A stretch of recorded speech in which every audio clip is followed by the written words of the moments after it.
Right, welcome everybody. I am super excited to have Chay back with us.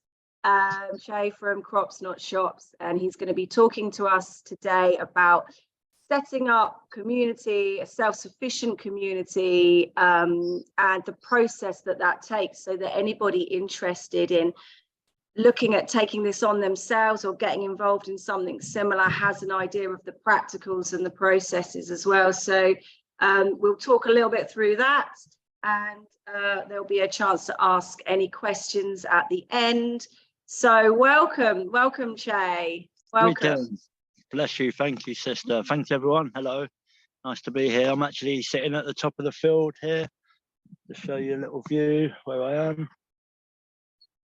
I'm absolutely blessed to be here. So thank you guys for having me on again.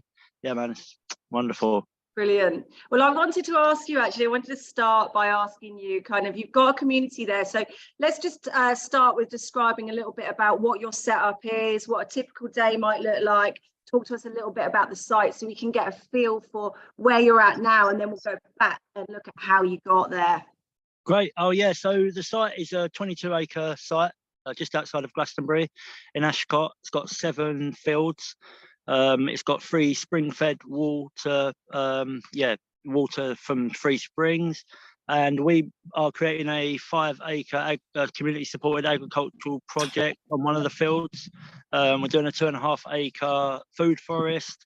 We currently have about 15 seasonal workers, because that's what gets us around. The planning and the policies. That's 364 days a year.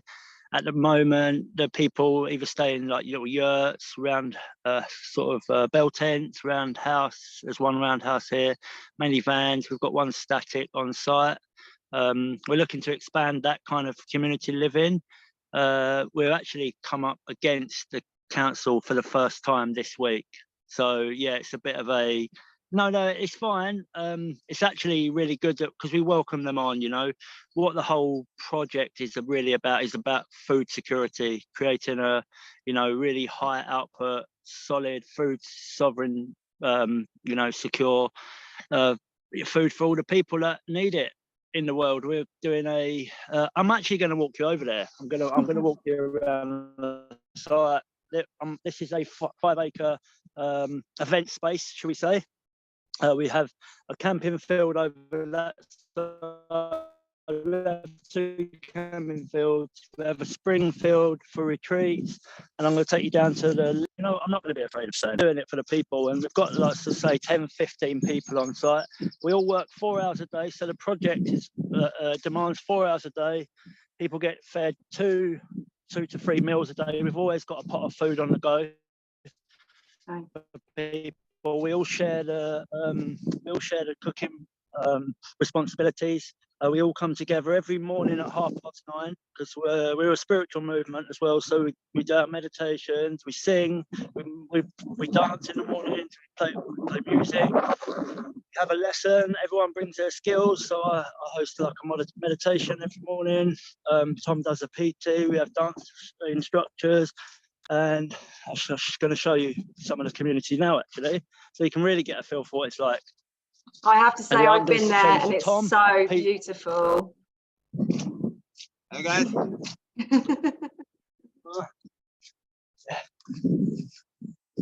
We're actually building a field kitchen here at the moment. This is our market garden space. There's currently about 5 acres here. And we've put in 3,000 square meters of biointensive no-dig beds. This section here is actually going to be all amaranth because we're going to make our own grain. We're going to, some of the oldest grain is amaranth. We've got 3,000 square meters of market garden, as you can see, and we've been wheelbarrowing for weeks now, actually. So we've just actually finished it today. So come on. And what all this will be, this is going to be our pay it forward veg box scheme just here. So we're going to sell a veg box for £15. It's going to be like 25 items of veg, and then we're going to give one away to the local families of low incomes. I've actually linked with 4 schools, so we've already got families signing up for their veg box scheme. It's a pay it forward scheme. All the community gets to share everything that we make from the project.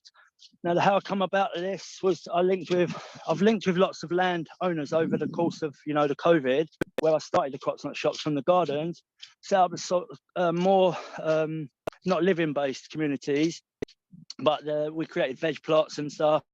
And then this one's come about. A landowner got in contact with me, said, I've got 22 acres, I'm more happy to come and use it. And we split everything down the middle with him. So any project, we haven't made any money so far. We're not really looking to do it for that, but he wanted to use it for a really beautiful project, loves what we're doing, and we built it on trust. I've never done this before. This is our first year. We've only coming into doing it for a year. I've never done it on this scale before, but as you can see, it's looking all beautiful. Got a massive polytunnel. We eat off the land still. We've only just come into the hunger gap, so we're having to, as a community, all the food that we want to eat, organically. But as you can see, can you see it on the camera there? Yeah, looks great. This is our market garden. We've actually got all the plug plants because we didn't have enough time to propagate everything ourselves. I've actually bought the plug plants in from different various organic growing companies down here and also in Cambridgeshire. So they're all coming in tomorrow. Once that's rocking and rolling, we're going to put a geodesic dome up here. This is going to be, so we've got some vans living along the side here. That's going to be a massive chicken and animal rescue run. We're doing a massive hugelkultur bed here. And we've planted 400 trees. And once we have that established, we can say we've actually got the site mapped now, all the topography, all of the LiDAR is actually looking at the contours of the earth. And we're building the structure of how the community operates at the end of this month. So it's actually on paper and it's a model. And we've assessed the site for a year now, and we've, worked together as a community for a year. So we know how it runs. And the two foundations of the project, we meet every morning for prayer, and we eat every day as a community for our communal meal. And it's really what holds the heart together. Yeah. And we look after the people, because once you look after people, sorry, I'm just babbling away. No, you're not. No, this is great. It gives us such a great idea of the site. It's beautiful to see. The emphasis on community is really, really clear. And I just want to take you back to something you said, because you said you've done lots of garden projects before, but this is the first time you've taken that kind of leap. Like, I think there's quite a few people here that are involved in bigger growing projects, but quite a few of us actually really like the idea, have a bit of a dream of taking that leap and taking it one step further to do and be somewhere like that. So let's go back to that. How did you make that dream a reality? Because that's brave, isn't it? It's a big thing to do. Did it fall in your lap, or how did it happen? It definitely didn't fall in my lap. It has to be through consistent hard work, persistent, and really just visualizing what it is that you want, building a trust between your community. Lots of people, they see the work, it's every day banging on the door. And it really is about, just following your heart and having the courage to try it, because, you can only fail, I think. And don't be attached to the failure either. I think all you can do is, try it. And if it doesn't work, just try something else. I've always been like that. I've done lots of projects. I've opened schools and worked in different community gardens, and I see them fail. And if you include everyone, everyone's got really good friends. I'm sure everyone now really wants to get back to the land. There's loads of landowners. Listen, I get landowners come to me a lot and say, oh, can you do that here? But we're lacking of the people. The people are lacking. Like they say they want to do it, Sammy, but they don't. The reality of it is that we're still really tied into the system, all of us. So it's scary, and we're tied in, like you say. There's responsibilities, and it's how do you make that jump? How do you make that step out of it? But I'm really interested to know how you got this land. Is it through people that you knew, through the growing projects? Did you start putting feelers out? Did you start saying to people, this is what I want to build? Is there anyone you can put me in touch with? No, do you know, I've worked on lots of different land projects for a long time. I've traveled a lot, and I've watched communities come and go, because obviously this is only a year. Nothing's to say, look, I might fail this in another year. Who knows? It takes that. I mean, this didn't fall in my lap. as I say, I'm connected to lots of different growing projects. One of my friends messaged me and said, "Oh, this guy has got some land in Glastonbury. He's looking to do this kind of growing New Earth, children's project. Maybe you should go and meet him." Funnily enough, as the COVID, I'll tell you the story of how I got this specific site and why I'm here now. So Right. two years ago, there was a festival during the pandemic called All About Love. It changed to All About Freedom. And it was on this land, and it was the first time I bought Crops Not Shops here. And we came in, we gave a load of plants away, and we started first linking with people who was looking for that same kind of lifestyle. It was a beautiful festival, police surrounded everywhere, and it was just mad. It was crazy. And we planted some food down in his allotment here, and he just lost his wife. And no word of a lie, I sat on probably this spot. I can't remember exactly where it was in this field. And I said to my friend, "We're going to have a bit of land like this one day." 2 years later, I came and I didn't recognize the land. I looked at the landowner and I was like, "I know you." We just had a big smile, and he was like, "Oh, this is mental. This is like really super aligned." And, it was me looking over the tour. And I think what it is that you need to just honor your word in this time. All we have here is our word and our time. And because I'm so straightforward with things and like quite militant with this kind of stuff, I think it's really working. I just had a big meeting with the landowner now, and he was like, because we're always checking in, is it working? He's like, "Man, it's really going great. We've built so much in such a short time." And it came about by me just going out during the pandemic. I think people love a rebel, right? So I was just out there just planting food in loads of people's gardens, guerrilla gardening a load of council plots, and yeah, it was amazing. And then it just grew and grew and grew, and worked with lots of landowners. So in the 3 years of the pandemic, we've actually set up 3 living communities. So done one in Derbyshire. I went up there, initiated that, kind of talked about the model, showed them how it should work. Done one in Sussex, which is hemp farm. It's got sort of 10 families that come and go there. And one in Essex called the Woodland Womb. Now they're just about getting their license so people can stay there. And then I've come obviously to the one in Glastonbury, which we call our motherhood for this kind of movement, which is really to empower people, to grow their own food. All the other stuff comes on side of it: healing, education, retreats, events.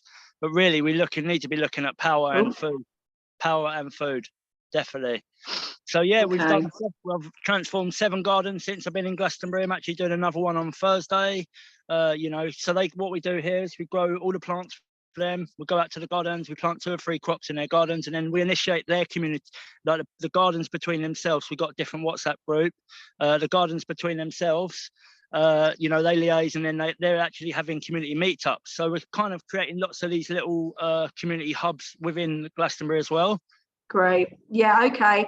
So let's take a step back. So you're doing lots of projects, you're doing growing, you're meeting people, and you're making connections. And through those conversations and making those link ups, you've managed to get some land, and you found people that are very aligned. And I think that's really important. And I think you've got a lot of transparency and honesty going on, and a really similar vision. So from there, the next step is people. How does that happen?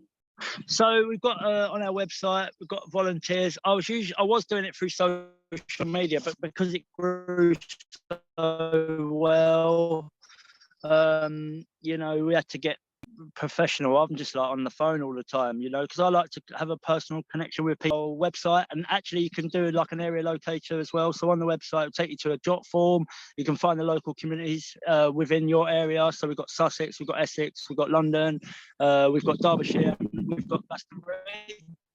And I mean, now on this site, if you want to come and stay, you have a 2-week trial period, and then we assess it after 2 weeks, and then you have 6 weeks. The maximum kind of stay is really 3 months, unless you have like a real interest in staying permanently. Then that has to be reviewed after sort of about 3 months, and all the food supported through crops. I mean, and that's how we're doing it really. But you really do see how many people want this life, and how many people just imagine that they want it, because they come, they do a few days, and then they leave, and it's just like straight back to the system. And I don't blame them. It's okay. It's hardcore. And especially because we've had a 6-month winter here. It's been raining constantly and frosty, lots of plants have died, and, you can't do anything about it. It's not for the hardy. But I think if you can get a good community of people to buy some land together, or to approach the landowner with some kind of model. It doesn't have to be perfect. I think that's what holds people back. That they're worried about it being so perfect that it's not going to be approachable. You know, we're just going to try this and see how it goes. So Rachel's actually asked my next question. So she's wondering about the speaking to the council and getting permission. So you've got this land, you've got the landowner's permission, you've got some people, it's starting to come together, you want to grow food, you want to live in community. But obviously, like you say, there's the system around us, you know, the council. How did that work out? And what, and because you said just this week is your first kind of issue with them, so talk to us a bit about that. I shouldn't say like it's an issue. They've just questioned like how many pitches are here, how long are they staying for. So I've just emailed them back and be like, look, we're seasonal workers, I need like 20 people to work the site with me. They endorsed us before, but because I've now done the event and like, you know, it's really getting a lot of public attention around Glastonbury. Everywhere I go, it's just like amazing what you're doing. But I actually just go and meet the mayor. I want to just meet the politicians, and I really want to bring, like, there's no more fight. That's what we're not trying to do. We're not trying to fight anyone. We're just trying to create a whole new system, and they are the people that we need to create it with as well. So, you know, we're all there and we love the rebels, but the rebel is in the earth. We just do the real fight by just creating a whole new system of love and caring. And we bring these people in and we go like, look, this is what we do. We're not hiding nothing. We're not having parties. We're totally sober, culture conscious community. You know, we don't drugs or drink or party or none of that stuff, you know. So yeah, we bring them here and we say, look, we're actually going out to feed people. So what I'm going to do is to counteract that this week is I'm going to take 20 veg boxes out and I'm just going to give them away to people, and I'm going to send them the videos and be like, look, this is what we're trying to do here. Yeah, so what can I do? People are challenged. People are really like hungry out there, you know. People can't afford to heat their homes or feed themselves. Yeah, I think that's it. I think once you present, you know, present a community that's working living harmoniously and providing for themselves, but providing for their community. I mean, what is there to argue with? You know, what is there to not love? I mean, I do wonder whether you've got it, Glastonbury on your side. You know, it's pretty cool town council, isn't it, compared to some? I don't know if that makes a difference, or if I'm just assuming. No, yeah, I mean, all of Somerset's actually, the whole of Somerset's come under one council now.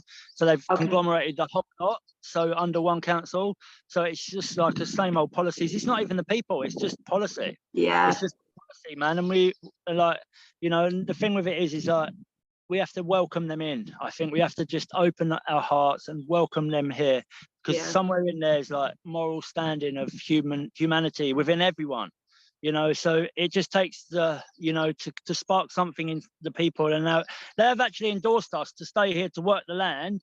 But when we say we live in and, you know, we're camping and all this other stuff comes into it, you've got to have the right toilets and the right taps, and, you know, you've got to be on mains water, which we don't need to be. We've got 3 springs, you know, structured water, 5-dimensional, you know, multi-dimensional water here that just boosts you to the moon every time we drink it, you know.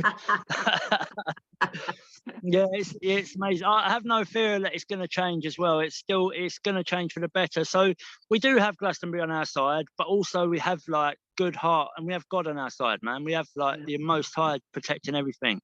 You know, and also, you know, sorry.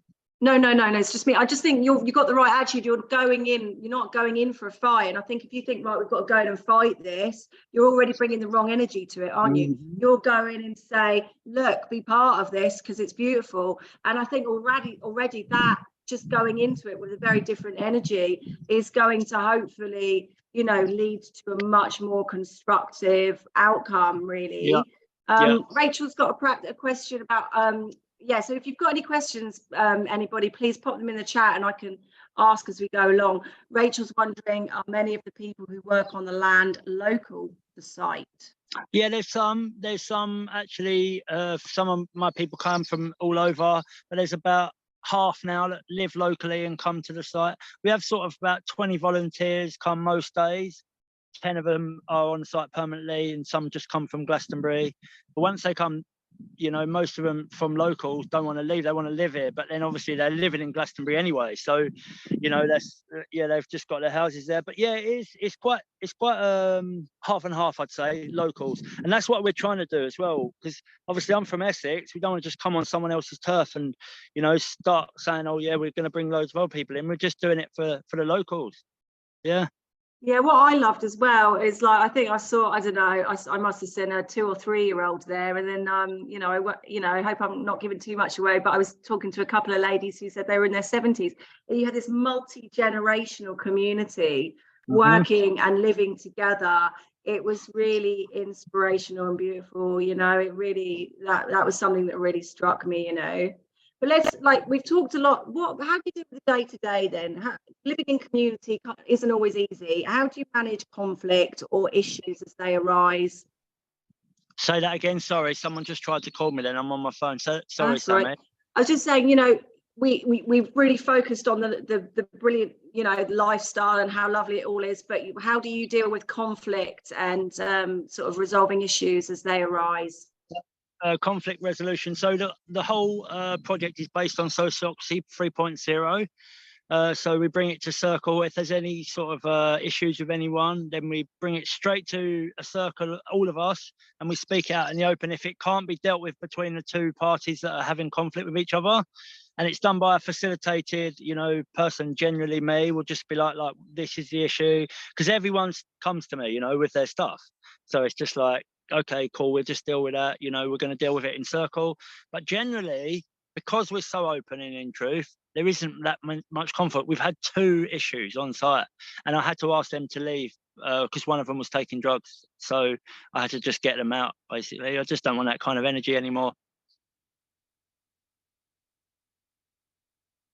Oh, you're muted. Yeah, I forgot. And that's worked really well for you, obviously. You know, that's the approach you've taken, and it's worked really well. And everyone, I guess, coming into this knows that that's how you approach it as well. So when new volunteers, so when new people come in, the first thing we do is, as a community, we come to circle, because the circle is what holds the power, you know. The circle is the oldest and tribalist way to do things in community. And studying different communities, like Alba Maria, who's got the oldest community in the world at the moment. So she's like 110 or something. She's still running a community in Brazil. And she's like, so the main thing that the community, why it stayed together for so long, is because everyone gets a voice, and everyone, if they have issues, comes into circle. So every time a new person comes in, we go through the same policy. We go through, like, we meet here at 9:30. This is our toilets. This is our structure. We do 4 hours a day. We share responsibilities. So everyone knows everyone knows what they are doing as soon as they come into the community. Okay, yeah, it's that transparency as well, isn't it? From the beginning, they know what they're sort of signing up to, and you've established that culture. You've got that ethos established for people to come into it. It's there. Tanya's asked a question. She said, what would be a suggestion to transition from the system and into the community, making that change? You know, well, that's a really good question. Depending on really what your needs are as an individual, as a family, like, I wouldn't say, you know, because I've been quite a nomad myself, I'm kind of used to this way of life. It is hard to get used to living with people, like, you know, even living with a family member you haven't seen for a while. You get mad, like, confronted by that stuff. You know, living in community brings up a lot of trust, brings up a lot of stuff within us, because we've lost that connection to each other and to the land. But what I'd say is to transition from that life into land-based projects would be to come, have a trial period, you know, come and try a few different communities, you know, like the Common Ground, the My Little Farm, the Wild Minds Homestead. There's lots of different models being started up across the country. I try and tap into a few different ones, because we're all functioning from different angles. Like, there's a lot of problems with land ownership, actually. And that's the thing, like, what we're finding with land ownership, you've got to find, because landowners can switch their minds quick. And then all of a sudden, a whole load of people will lose their lives, you know, like, putting a lot of lives at risk. So, I mean, you try and find what works best for you. And if you are in the system, you have like a house, try and find one local to you that's underground, you know, have a little visit of some different communities in the summer, I'd say. come to this one, come and stay for a couple of weeks, you know, come get involved. It's beautiful. We have loads of fun. We play loads of games. We get loads of work done. And it doesn't even feel like work because, you know, we're all driving and jamming together. It's amazing. Yeah, and I think that's great to mention all those different models. That's what we're trying to do here at PFFA, is to showcase all those different models. And that's what a lot of these kind of Tuesday evening Zooms are all about, having a chat, finding, you know, letting you know who's out there. A couple of people have asked for a list of these communities, and that is something I'm currently working on, is having a mapped out, having it mapped out so you can see those things. But, you know, feel free to get in contact with me directly, Sammy at the -pffa.org. All our information's on our website, and I can let you know a little bit more about that, but that is something I'm working on for sure. Amazing. I'd just like to say one more thing as well before we go on to the next thing. We are actually looking for people to come and join us throughout the summer from now, because obviously it's busy time of year. You know, we're doing lots of planting, we're building a dome, we're building a yurt. You know, come and get involved in, you know, not just working the soil, but cooking, you know, working with the children, building. What we're trying to do as well is bring lots of different enterprises that focus best on people's skill sets, because not everyone wants to work on the land. That's the truth. Some people are really shy. Not many people want to speak out. So but everyone's got a skill. So I think, like, if people want to bring their own skill sets as well, just come. We're welcoming everyone to make their own money from the project. If they want, if that's what they're into, just put a little bit back into the crops land. My mission is children and food. That's my personal thing.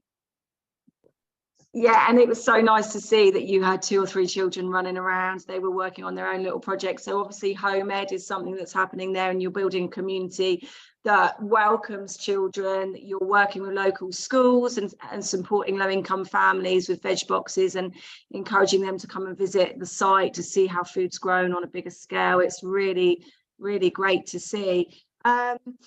Okay, I guess my last question for you before maybe we open it out to a few more questions and things like that. Yeah. Was, you know, what for you are the kind of 2 or 3 best things that you're getting from this? Like, what really makes your heart sing out of all of this? And what advice would you give to those people that are just kind of teetering on the edge of, can I do this? Can I live like this? Can I explore?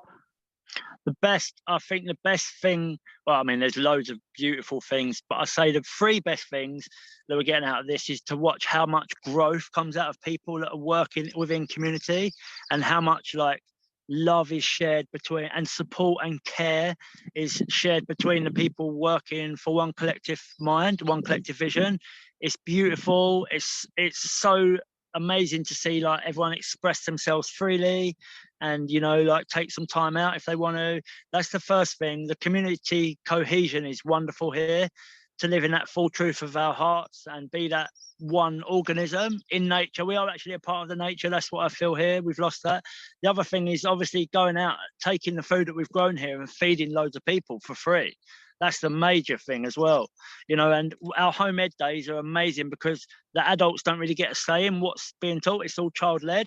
So that's like the 3 most beautiful things. So the children, they've been building an assault course over there, actually. They wanted to build a ninja assault course, so they're building one for dogs and for themselves. So yeah, the children running free, you know, that's the 3 best things: the growth, the food being fed to people locally and empowering people to grow their own food, and the children learning freely. Well, if that doesn't make us all pack it in tomorrow and come and join you, I don't know what will, mate. Honestly, it's just so inspiring, and people are saying that. I really mean that.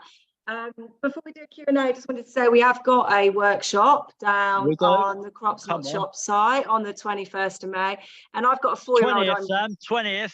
Oh, it's on the 20th. Sorry, mate. You're here. Yeah, I've got a 4-year-old, and I can't wait. She's a wild child, and she's just going to come and absolutely love running around on that site. So if you're interested in that, please check out our socials. We're doing a no dig workshop. Well, do you want to talk a little bit more about what you're doing there, Chay? So yeah, I mean, it's not yeah, I mean, we're not going to structure it too much, but we're going to do like 3 or 4 different workshops. We'll absolutely teach people about the no dig process. You know, what we're planting in at that time. I'm going to wait to see. I'm going to save a few lines for people to come and learn how to plant and what to plant when and how to propagate stuff. And then we're going to host a biochar workshop as well. One guy here, he's built his own biochar that he's patenting at the moment, biochar burner that he's patented at the moment, because obviously biochar is like super really good for the soil, so we're going to teach people about that as well. And then we're going to do something called an objet populaire, which is a pot of the people, so everyone can pick a veg and chop it and put it in a pot. It's based on like a old peasant's dish. So we're going to cook it over the fire, and then we're going to sing songs, do some planting and chanting. It's going to be really beautiful for people to come and see. And then we've got about 3 or 4 children's activities. We're going to do archery, and we're going to have a race with the children. We're going to do some assault courses here. It's going to be beautiful. Yeah, it's going to be lush. Amazing. And people can come and camp as well. Yeah. So if you want to come on the 20th, feel free to come and stay over for the night, and really join in what we're doing here. And it's going to be great. Yeah. That's a great opportunity for people to learn a little bit about, developing their growing skills, but also just to see like the community life and what it's like up there, and get a feel for the site, and have a chat with Chay or any of the people around, if they're up for it, to sort of see what it's like for them, if this is something that interests you. So if you're interested, let me know, drop me an email. I'll pop the email in here, and we can send you the details. That's all going out this week. Right. So if you've got a question, please raise. I think if you look at the bottom of the screen, there's reactions, and you can raise a little hand, and Kate can ask you to unmute yourself. And there's some messages here. Some people can't make the 20th. That's fine. Well, we would love to do more if it goes well, and Yeah, once a month, girl. Come on. All right, mate. We have also got a beautiful 4-day. We've only got 50 tickets left now. Nearly all of them are sold out. Yeah. We've got a beautiful 4-day PFFA. Rachel's coming to talk about tiny houses. Yeah, we've got the common ground. Like Charles Dowding's coming. Like we've got 100 workshops to do with families, children's, men's, women. It's a 4-day camp out on the site. As I say, there's only 50 tickets left. It's going to be absolutely amazing. It's on the 22nd to the 26th of June. This is going to be the main field where we're going to do the healing and calf, but we've got all the fields separated. Yeah, we're actually starting to build the festival from next week, because we want to do like lots of land art and sculptures, and yeah, it's going to be a beautiful, beautiful gathering. So feel free to come along with that. You can find it on our website or any of the socials as well. Yeah. That's going to be wonderful. Looking forward to that. Okay, are there any questions about community or growing or food sovereignty, food independence, anything like that, or anyone want to make any comments? I can see any hands up. Might be a quiet one tonight. That's all right. I think I was just thinking, Shay, if I could bring a camper van, I'd come for a week or two. I'm reasonably useful. Wonderful. Yeah, please do. Obviously, you can get in contact with me direct. I'll send you a volunteer form just to fill out, because that's the easiest way, because we've got a volunteer coordinator now, so I'll send you a volunteer form. You can just fill it out, and we can tap into your skill sets. And yeah, feel free, anyone, to come along for a week, for a day, for 2 weeks. Can you hire a camper van? Not from me. No, it's a battered old thing, but it works. Right. Oh, great. We've got a couple of questions. Sam, can you take yourself off mute and you can ask your question? Hi, yeah. I just wanted to say thanks to Chay, really, for being such a massive inspiration. It's not really a question. It's because of him that I'm working in my current job, and I'm running a community food growing project at the weekend. And it's basically through the powers of manifestation and meeting up with him at an event that he held in North London. And yeah, just putting it out there, and things have sort of happened for me, and I'm sort of growing food 24/7 now. So yeah, I just want to say a massive thank you to him, really. Bless you. Thank you. Thanks, Sam. That's lovely. William, if you'd like to unmute yourself. Am I allowed 2 questions? Of course you can. Fire away. First question, are you actually doing this effectively one site at a time, and really the objective is just to move it on one at a time, or do you have a sort of a a view that you might want 100 or 200 of these things in maybe 5 years' time? Well, 5 years' time would be amazing to have 200. I mean, like, obviously, it would be beautiful to really build a solid foundation for this one site to see how it rolls out for the next couple of years. Because what I did before, it's a good question, actually. What I did before is like spread myself so thin between so many different sites that there wasn't any real foundations on any of the sites. It was just like loads of little bits of everything. So yeah, the idea is for us to build a real strong blueprint foundation for the way we want to operate this community. And then what I see is that the way we're going to do it is for us to build the solid foundation and then work with landowners who already own the land, because none of us really have any money here, but we do have a lot of drive and heart, and we have a good structure and foundation that we're building. So it's going to be, the Crops model is going to be about working with landowners who have land, who want to do this stuff, and working in total collaboration with the landowners. So yeah, eventually it'd be nice to have as many sites as we can get going, you know, for sure. The second part is that obviously, if you did get these sort of level of sites, they will be desperate for your level of information and expertise as an input. How would they do that?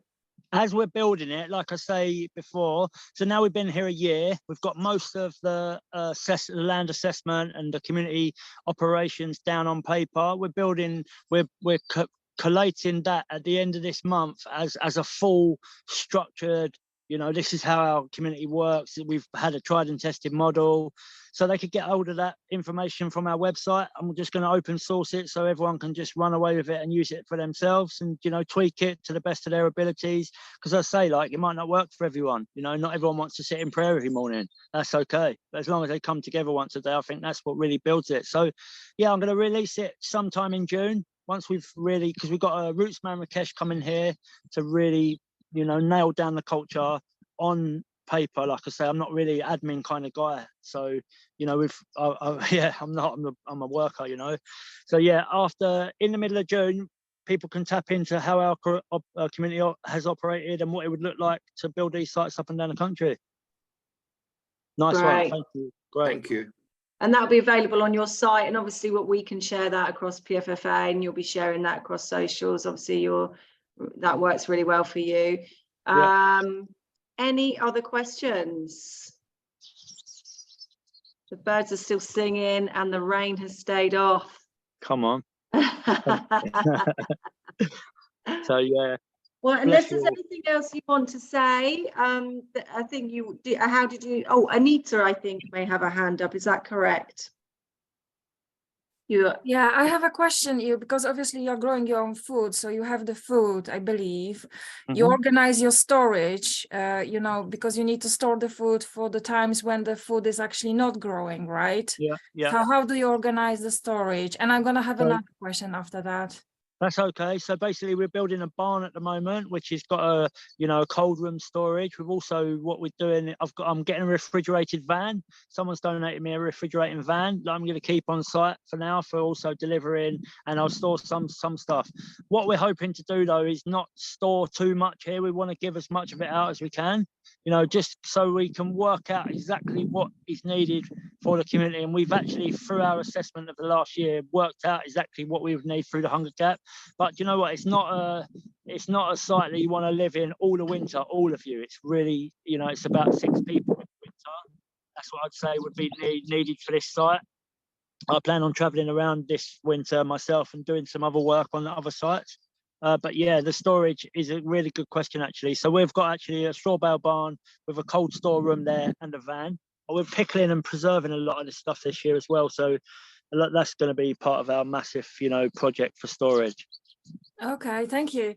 And the other question I have, because obviously you're growing your own food, you're gonna have your food stored, but you may need some, and obviously we need money to organize other stuff.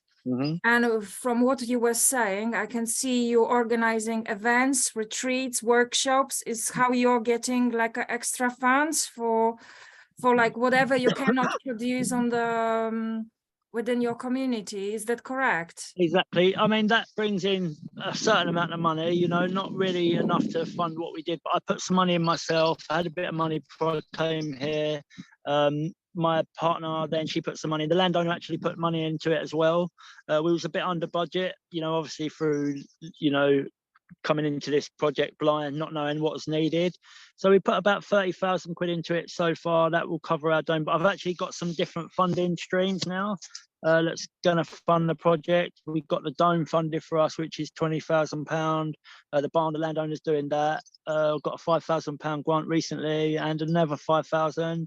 And yeah, basically really just trying to go on a prayer and a whim and just doing it on a real you know, key line shoestring budget and just making it work within our means, basically. I think, yeah. And we've got one of my friends has invested some money into it, but we know the money's going to come back around, and I think the money system's going to change anyway.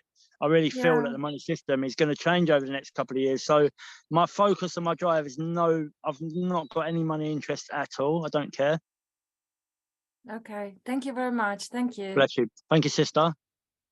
Important to know the practicals though, isn't it? And I think that's a good question. There is funding out there, so you're a social enterprise, and there are grants and funding for things such as social enterprises. And if you are running a kind of not-for-profit community growing thing, there are lots of resources out there. If you are doing anything like that, we do have resources on our website that you might be able to access to support such projects as well. Chay, such a pleasure and so lovely to have you on site in your throne, your heart. And you know, we couldn't see the tour, but from that point, if you sit there and you look across the hills, if it's a clear day, you could see the tour. I think that's what won it over for me. It's got a place in my heart, that space. Did you want to end it, Chay, in any particular way today? I'll just love, I will always giving thanks to God, you know. I'm a God man, so I just love everyone to join me in a prayer of peace, you know, maybe to go inside, put your hand on your heart if you feel called, and just take a deep breath in together and know that we are one people, we are one family, we are one love, and we're protected and we're fully guided for all the goodness that's going to come into our lives. And know that there is only love on the earth, and we wish for everyone in the earth, on the earth, to feel that same love, to rise up in the highest vibration possible, for all the homeless and the needy out there to feel the love, to feel the connection, to be in good company. May they be fed and nourished and warm and kept safe. All the children out there may be neglected. We spare a thought for all the people out there and all the animals and all of our relatives throughout all the distant, you know, star galaxies. May the world know peace and love and truth and honor and manners. Nothing is greater than oneness. Bless her, Rasta. Yes, sir. Thank you so much, guys. Thank you, Chay. Love you guys. Bless her. Let's keep it moving, my people. Chay, see you soon. Love you guys. See ya. Bye, Rachel. Take care, everyone. Thank you for joining us. Thanks, Thank everyone. you so much. Kate, if you wouldn't mind stopping the recording, that would be wonderful. Thank you. Can't find the button. I think it's at the bottom. It's not at the bottom now. It was there at the beginning. It's not there now. Can you take the hosting back, Sammy? Let's have a look.